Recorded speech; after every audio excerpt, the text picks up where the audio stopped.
Welcome to the Spire Speedrunning Guide Part 3. Now, in this, we're going to cover the game's glitches and quirks, a general overview of a model run, and mentality and practice advice. Now, with any set of glitches, there's always going to be bad glitches. The first of these is Liquid Memories glitch.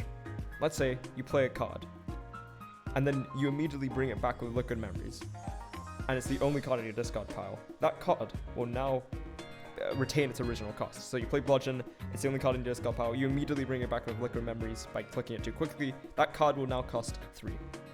Instead of, it should be 0 because Liquid Memory makes the card 0. Next up is X-Cost glitch. This glitch happens whenever you play an energy card and then a Whirlwind or any other X-Cost card too quickly one after another. That X-Cost will only play for the energy you had before you play the energy card. Not only will it do that though, it will also deplete all of your energy. The way to prevent this? Just have a little buffer of time between playing the energy card, then the X-Cost card. Finally, is Entropic Brew glitch.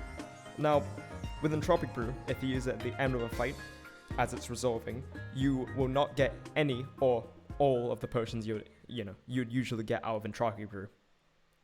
Now, the way to prevent this is just using it at any other time, either during the fight or after the card reward screen has already appeared.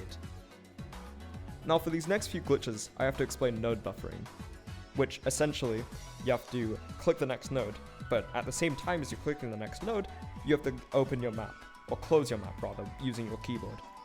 Now, this on its own isn't very useful, right? You just open the map and you're going to the next node anyway, right? Well, it's fairly useful if you consider these. The big beneficiary of being able to node buffer in general is being able to double node, which allows you to take 2 nodes on a splitting path instead of just 1. Now, this gives you a lot more resources, right? You get more chests for more relics and more gold, so you can actually visit shops more often and get more removes or more good cards or relics. That, or you can, double rest nodes and get more health or more upgrades on important hits, or more strength and gear. There's a variety of ways you can use this glitch. One of the ways to use double noding efficiently is being able to use Slaver's Collar's glitch. Now, usually Slaver's Collar, it blinks when you enter elite or boss fight, and when you exit that elite or boss fight, it stops blinking and you lose the energy you gain from it. But if you exit that elite or boss fight by opening the map with a node buffer setup, you will actually keep that energy, but the relic will keep blinking, meaning whenever you end any combat and get to the reward screen of it, you will lose that energy. But if you save and quit, or if it's the end of the act, you will retain that energy permanently, which is great because you get more damage in Whirlwind. Or on other characters that aren't Ironclad, you're able to keep redrawing into the cards you've already played, or play the cards period, because on Defect and Watcher, your main damage cards are expensive and you need more energy to play them. In that last clip, the player was seen fighting the boss twice in order to activate Slaver's Collar twice for double energy going into the next active 4. Well, the question is, how do you do that? Surely the double node would bring you to the second campfire instead of the boss first, so you couldn't fight it twice, right? Well, that's where the beauty of double bossing comes in. You see, after you exit your first rest node, before you get into your second rest node, you can actually enter the boss fight before going to your second rest node. Anytime during that first boss fight, you can open the map to go to the second one, even after you beat the boss and collect the relic and all the rewards, meaning you can get 2 sets of rewards. This is incredible, right? You get 2 sets of boss relics, which is double the chance that many boss relics that help you get removes, or more energy for your big damage cards, so, or you can get actually able to play the damage cards or whatever, right? However, it is slow, and it's usually reserved as a 4-character strategy. It's like a tournament or marathon strateg, right? Now this is, unless you're able to make use of the double boss supplements. First of these is Ding Dong glitch. Now, let's set up the scenario. You set up your double boss. It's the end of the first boss battle. You pick Calling Bell, and then you open map. You wait a bit. Then, the Calling Bell curse appears on screen. Oh no, this is going to be forced to end, I can't do anything with this rest site. But then you can open map and go to the next node anyway. And then you just take your 3 relics and get out of there. You skip the combat, and then you get another boss relic. It's really great. You miss out on the card reward from the boss, but it's okay. You get 3 relics from the Calling Bell, you can skip the boss, you skip the curse even, and it's really, really easy timing. Now, the secondary, and probably the funny one of these, is Cory in the tiny house. Now, I must give you a disclaimer. Whenever you start a file with this, well, start a file in general, you'll have to enter in the seed P, then boss swap into calling bell, and then skip all the rewards. Now, this is assuming you're using Ooble's file setups, which makes it have a tip thing for some reason whenever you do this. Now, this, again, for some reason, makes Tiny House, well, Cory, possible, because usually, without that, it is a frame-perfect glitch. But to explain it in a little more detail, it's kind of like Ding Dong. It's exactly like Ding Dong, actually, maybe with slightly strict timing, but you get gold, a potion, and, a rare card choice instead of 3 relics. But you still will get a second boss relic, and, skip the boss. Now here are the big kahunas, first of which is Pandora's box glitch. Probably the most popular glitch in this game if you've watched any amount of speedrunning. You know that it removes all your strikes and defense instead of transforming them, and it's really easy to do if you're not doing the controller method, which is you click abandon run, and then you click escape on your keyboard, and in this one quick action, your deck completely transforms into a beautiful, beautiful thing of consistency, where you have all the vital cards in your hand every single fight. Now, this makes the rest of the game much, much easier to complete, right? Because the fights become just play 2 cards or something, and then you play a big damage card, like Flex, Bloodletting, then a Whirlwind. Now, this still incentivizes you to not pick that many cards in Act 1. Not only because it makes your deck worse in Act 1, but also because it makes P-Box worse overall, because your deck will be less consistent if you pick 5 or more cards. And, every character wants this stuff, right? Every character really wants to remove all the strikes and defense, because strike and defense are really bad cards that prevent you from getting your combo off every single time. So yep, if you're going to reset for anything, it's probably going to be P-Box with your big damage combo. Now, adjacent to P-Box in the big leagues is the Smoke Bomb glitch, which allows you to skip any boss, given the right circumstances, and you still get all the rewards from it, if it's Act 1 or Act 2. There's a variety of ways to perform this glitch, all of which will be listed in the description down below in the Glitch Spreadsheet, which is made by a variety of runners, but the main one there is Speedfrog, who has made clips for every single glitch, which I'll be sprinkling throughout this video. Now, I totally understand if you don't want to use these glitches. Not everyone has access to a controller or isn't willing to use one, because it's really complicated to use one in this run. It's a mouse, keyboard, and controller. It's really hard to use 3 input methods, essentially. But here are some controller-only glitches which I think are really important to the run if you're going to use controller. Mainly Astrolabe, Vampires, and Transform or Curse skips. Now, bites or transform skips or curse skip, they're basically the same thing. The methodology is you mash with controller really hard, so you just skip whatever card these events are giving you. So in the case of bites, for example, you get rid of all your strikes and then you don't gain the bites back, which it's really nice, it's basically half a P-Box glitch, because you retain your defense, but you get rid of all your strikes. Now this comes at the cost of course, max HP, which is a part of the bite steal, but also auto-pathing on controller. However, if you want to learn about auto-pathing controller, you better watch my first guide video. But anyways, but the real thing to consider here is actually Astrolabe glitch, which it's only a triple remove, granted, so it's basically a worse P-Box. But let's just get into how to actually do it.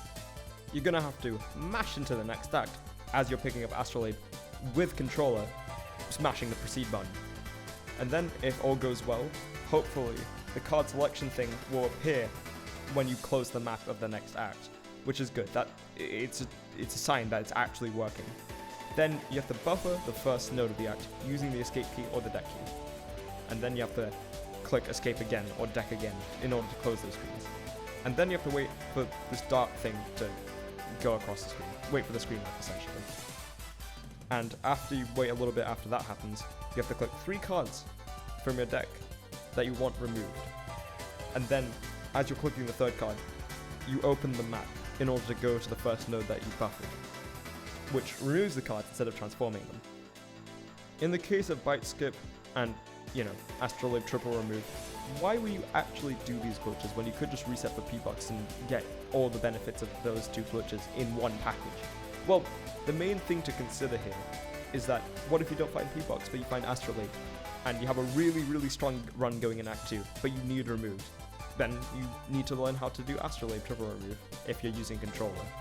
And then you have to learn how to do bite skip, which isn't a very hard glitch compared to Astrolabe triple remove. Now, shrine events are a set of events that, in very oversimplified terms, through correlated RNG, mean that your next event is actually going to be a normal hallway encounter a majority of the time. These include Note to Yourself, Bonfire Spirit, Designer Inspire, Face Trader, Purifying Water, Duplication Shrine, Golden Shrine, Joust, Knowing Skull, Potion Lab, Card Match, Endloth, Wheel Spin, Purifier, which is the removal shrine, Secret Portal, Transmogrifier, Upgrade Shrine, Ranwood, and the Lady in Blue. Now, what's even the purpose of knowing all of these shrine events? Can't you just, and just force into those encounters, right? Well, there's two things you can do. First off is Jutsu Bracelet, which it's a common relic. You can't really do anything about it. If you get it, and it probably saves about a minute because encounters are that slow. Well, there is a second thing you can do. Double noting. But again, see, if you get a question mark, and then you buffer any other node, right? That encounter that you know is going to be there on that question mark node, you can, instead of actually fighting it, just immediately open the map and not fight it at all and just go to the other node. This consumes the fact that your next question mark is going to be an encounter, meaning that your next event after that is probably going to be an event or like a chest, basically not an encounter. Now, most people call that double noding, but I call it the Joker's trick, especially if you actually get to retain your Nails Element from it. See, if the HP bar of the enemy never loads, then the Nails Element isn't actually taken away from you. A charge of Nails Element isn't taken away. So if you do the glitch fast enough in early Act 1 while you still have Nails Element charges, then you get to retain them. But that's just what I call it, and the rest of the community hates me for calling it the Joker's trick, so I digress. The main idea of knowing all of this is that you fight less encounters overall in your run, rather than being forced into them, from shrine events, meaning that you save time, meaning your run is faster. But this is fairly niche, so I really only recommend it to more experienced runners who have already had experience just playing the game and getting faster at it. So, let's say you have control, which this guide is assuming, this model runner is assuming. You're going to have to mash with controller to get the Nails Element as quickly as you can in floor 0, but you don't mash too much in order to be able to look at the path, and find a path with as few encounters as possible, with many question mark nodes, with many shops, with many rest nodes. Then, you're going to need to look for Whirlwind, and all of the supplements for it, like Flex and Bloodletting, and all these things you can find out about in my second guide video, or making sure to path into quicker paths, with more question marks and shops and rest nodes, while minimizing encounters. Then, you're going to need to kill slime boss quickly, using very strong potions, and hopefully with a strong deck that you've obtained over the act. If there's anything I see new players do badly, it's going to be this. Not only are the seeds they run suboptimal to say the least, but also they play the fights poorly, especially the bosses, by not using all their potions at once, or having a suboptimal deck by adding too many cards to it, or using the potion at the wrong time. Now, assuming you get into Act 2 with Pandora's box, just go on the path of the most shops and rest nodes by highlighting those nodes on the map, scroll down. However, if you didn't find Pandora's box, you try and go on a path with more shops, you actually have the gold for removes, which you probably won't. And in most cases, you're going to have to try and go on an event-heavy path in order to try and get bite skip for essentially half a P-box. If your deck already kills Collector, if you have the potions for it as well, then you can start to skip card rewards and stop looking at shops altogether in order to save time. Unless you want a good potion like Smoke Bomb in order to, have something for Act 3. However, if it doesn't, I'd recommend you still look in card rewards and in shops to try and find something to actually kill her quickly. By now, in Act 3, your deck should be thin or consistent enough in order to kill everything turn 1, or at the very least by turn 2. I'd recommend you skip rewards and shop completely unless you're scared of a certain enemy, which you might need to Smoke Bomb a little. Or if you want to try for Smoke Bomb boss skip. At this point of the run, you're playing for speed, and speed alone. You're trying to get to the end as quickly as possible. Pray for no transient, pray for no giant head, pray for no transient, and pray for no transient again. A 999 HP normal encounter will instantly end your run, and a 500 HP elite will pretty much get the same effect. And finally, here's some mental things to keep track of. Remember, repeat, repeat, repeat. Repetition is key in all facets of this game, right? Resetting for a better seed, practicing glitches over and over so you get more consistent at them, and repeating like play patterns and picking up certain cards over and over and skipping certain cards over and over again. Now, I recommend finding good seeds, resetting for good seeds, especially if you're like a mid to high level runner, right? For beginners, I wouldn't really play out the good seeds as much. Like, I would play out good seeds, of course, but I think playing through the bad seeds and the mediocre seeds will help you find out what you can get away with, what you should do and what you shouldn't do, and just generally helps you get faster at the game. Next up is just don't really get tilted when you mess up on something promising. Like, having the grit and determination to power through a run is much faster than getting tilted and angry at yourself, right? Getting angry at yourself for messing up something during a promising run, even if it wasn't all your fault, even if it was all your fault rather, don't get mad at yourself. It's just unproductive. It slows you down. It plays with your mental a little too much. If you mess something up on a promising run, just think to yourself, well, there's something else that could have fucked me over later that run. Or, you know, there's always the next seed. There's always the next seed that could be even better, and you won't mess up then, right? Because you've learned your lesson from messing up on the promising run beforehand. And finally, playing into the first thing again, experience is key. Just doing things over and over and over again is just so integral to learning this game, as with most things in life, right? And I'm hammering down this point a lot because it's true.